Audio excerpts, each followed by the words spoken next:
Assalamualaikum warahmatullahi wabarakatuh. Perkenalkan, nama saya Sylvia Meirawati dari kelas Tambang A dengan NIM 10909103102. Pada kesempatan kali ini saya ingin membuat video dengan menjawab beberapa pertanyaan yang akan ditanyakan oleh saudari Nurbeti.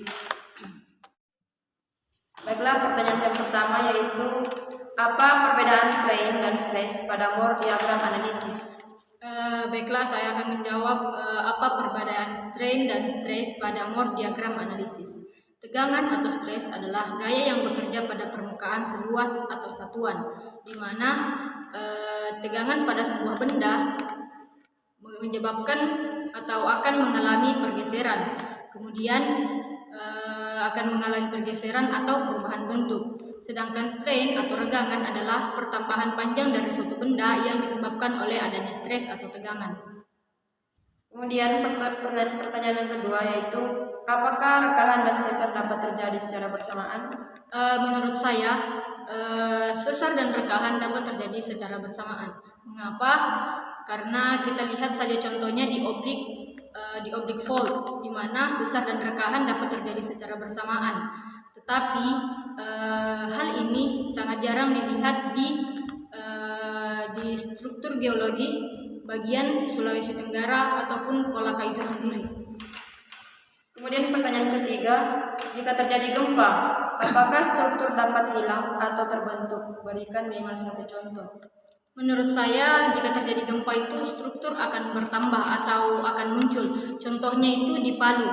Kita dapat lihat di Palu pada tahun lalu atau 2 tahun lalu telah terjadi gempa disertai dengan tsunami.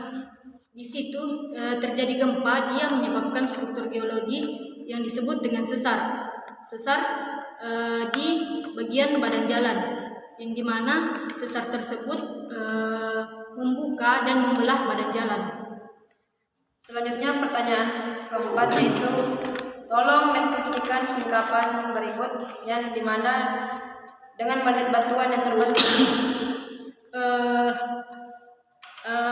Saya akan mendeskripsikan singkapan yang ada pada soal UTS MIT Geologi Struktur, di mana yang saya lihat di sana ada beberapa struktur diantaranya yaitu sesar, rekahan, maupun vein atau urat biji, di mana struktur yang dibentuk yaitu pada batuannya brittle atau semacam